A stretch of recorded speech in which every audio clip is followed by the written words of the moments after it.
Jared Dillian Show.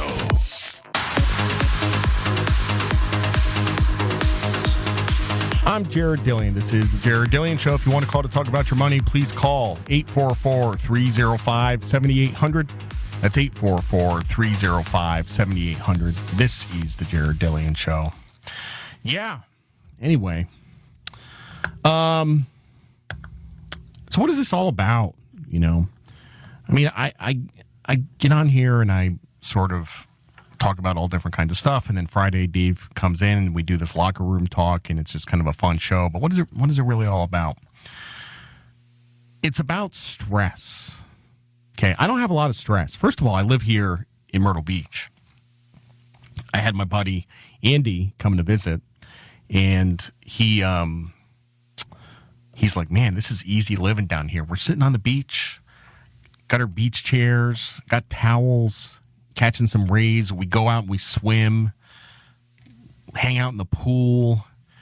You know, it's sunny, it's gorgeous. We go down to Market Common, we get some sushi. It's like, it's amazing here. People don't really understand that. It's amazing. So and you know, living in New York, oh my God, New York is the most stressful place in the world. Everything is a competition. It's a competition to take a whiz. It's a competition to get on the subway. It's a competition. It's exhausting. Okay, when I lived there, like every day when I got in bed, I was just exhausted, which is not the case today. Lots of times when I get in bed, I kind of stare at the ceiling for an hour. But it's a really hard place to live, and everybody is nuts. Everybody is mentally ill. Everybody is seeing a therapist. Everybody has anxiety. Everybody has fear. Everybody has paranoia. It's the most unhealthy place to live. It's impossible to stay grounded. Okay. So I've done a very good job of reducing my stress just in terms of my environment. Okay. And we're going to get to the point in a second, so just stay with me. I reduce my stress in other ways. Okay. I generally don't get angry. Okay. It's very, very hard to make me angry. I get to where I'm like mildly annoyed. That's about as high as I get these days. I don't get angry. Okay. Financial stress. There's enough stress out there. Your kids cause you stress. Your marriage causes you stress. Your job causes you stress. Maybe you drink too much. Maybe you do drugs. Maybe your parents have Alzheimer's. Maybe just fill in the blank. Just any number of things could be happening, okay? The last thing you need is financial stress. The thing with financial stress is that it's avoidable. You don't have to have it. You don't have to have it. And it doesn't matter how little money you make. It doesn't matter how low your income is. You don't have to have financial stress. I know people that make $25,000 a year that are happy. They don't have any financial stress. Life is simple. They get paid in cash. They pay their rent in cash. They don't have credit card debt. They have everything they need. It's simple. Then you have some people that make $500,000 a year and their financial stress makes them cry. Okay. So what is that all about? You know, how do we avoid that? It's not hard. You know, I have a list of 7 ways to avoid financial stress. And I'm going to give you the list. Number 1, minimize the use of debt. Notice I didn't say eliminate the use of debt. I said minimize the use of debt.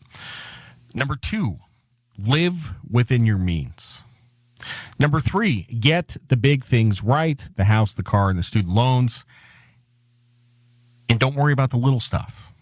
Number 4, invest early and often. Number 5, get the asset allocation right. Number 6, retire as late as you possibly can. And number 7, relax. That's the list. If you do those 7 things, it's going to be okay. There might be other things I've thought about adding to the list. I don't really want to make it complicated. Those seem like the 7 big things. I mean, you know, an 8th thing, which people don't really talk about in the personal finance world, but is totally relevant, is choosing the right partner, choosing a husband or wife or partner, because if you If you're cohabiting with somebody who doesn't share the same values as you when it comes to money, that can be a big problem and cause lots and lots of stress, especially if you're not keeping your money separate, especially if you're combining your money. So, well, let's go into this in more detail. Why do you minimize the use of debt? There's a bunch of reasons you minimize the use of debt. If you have a bunch of debt and you're making these debt service payments, you got a couple $1,000 going out the door every month, then you lose your job. Now you're stuck. Then you start talking about selling off assets, bankruptcy, stuff like that. That's stressful stuff. I don't want to be in that position. I worry about that all the time. I don't have any debt right now, but I'm going to have debt. Bad stuff can happen, It certainly can. So, and the other thing is that interest is the absolute worst thing that you can spend your money on. And people spend a lot of money on interest. People can spend 20% of their income on interest alone. I'm not just talking about the payment. I'm not talking about principal and interest. I'm just talking about interest. What do you get for interest? Nothing. It's profits for the bank. If you're paying interest every month, it means you're a good customer of the bank. The worst thing that you can possibly be is a good customer of the bank. You want to be a bad customer of the bank. Anyway. Number 2, live within your means, which is kind of self-explanatory. But we got to unpack this. There's a whole bunch of stuff to talk about here. Part of living within your means is living at your means. Okay, so spending money appropriately, but we're not going to talk about that right now. This keeping up with the Joneses. Okay, there's a lot of social pressure.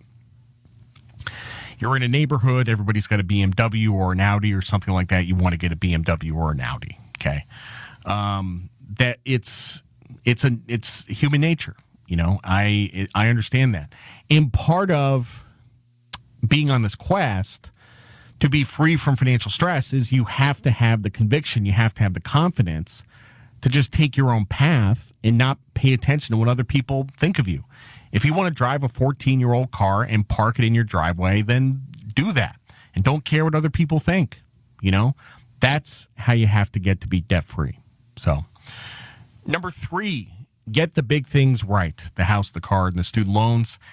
We're just going to, talk about this mythology that it's the coffee, that it's buying the bread that's 30 cents cheaper, that it's none of that stuff matters. It doesn't matter. I mean, in accumulation, okay? Look, obviously if you shop at Whole Foods instead of Food Lion, your grocery bill is going to be 300% bigger. And that's not really a small thing. But at the margin, the small things, you don't have to worry about the small things, okay? You can leave a decent tip. It's okay. So you got to get the big things right. If you get the house right, okay, you don't get too big of a house. You get the car right. You don't get too expensive of a car. You get the student loans right. You don't take out more than $40,000 in debt. If you get those 3 things right, you can be a fool with your money the rest of the time, and you'll still be fine. You will still be fine. So it's just 3 decisions. And when you break it down to people like that, look, it's a very simple program. All you have to do is get 3 things right. And there is a 4th thing, which is don't have too many kids. Okay. But if you get the 3 things right, then your stress goes way down. Okay. Number 4, invest early and often. Invest early and often. So you got to start early. You got to start when you're 22. And if you don't do it when you're 22, you got to do it when you're 25. And if you don't do it when you're 25, you got to do it when you're 30. But, the longer you wait, the harder it gets. Okay. Because if you get to age 45 and you haven't saved for retirement, then you're way behind. And now you have to invest a lot, like 50% of your paycheck just to get a decent retirement. So you got to start early. Just put it in the mutual funds, let it compound. And it's going to be okay. Number 5, get the asset allocation right. So we spend a lot of time in the show talking about asset allocation, what mix of stocks and bonds you want to have. And the conventional wisdom is that you want a 60-40 portfolio, and some people say you should have an 80-20 portfolio. But in practice, most people don't even have that. They just have a 100-0 portfolio. They just have all stocks, which is great when it works. It's not so great when it doesn't. So, we've spent a lot of time on the show talking about this in particular. And my solution to that, I had a couple of solutions. One was the 35-65 portfolio, which is still good. And the other is the awesome portfolio, which is 20% stocks, bonds, cash, gold, and real estate. You rebalance every year. Cut your risk way down. That's what asset allocation is all about, right? You don't want too much risk. You should care more about risk rather than returns. My competitors out there say you want to invest all in growth stock mutual funds. Why? Because they return the most. Yes, they're also the most risky. And volatility will make you make stupid decisions. Number 6, retire as late as you possibly can. Retiring early can destroy your finances and make you miserable. And this just goes beyond financial stuff. I mean, a lot of people are in a big hurry to retire, and then they retire and they sit at home and have Fox News turned up to 11, 12 hours a day. So make sure you have a plan when you retire. But if you retire too early, you're going to run through all your assets. You'll get the lowest amount of Social Security, and it's not going to be enough. And 7, really, it's just relax, chill out. It's going to be okay. So those are the 7 steps for a stress-free financial life. I hope you were writing them down because you won't hear them again. I'm Jared Dillian. This is The Jared Dillian Show.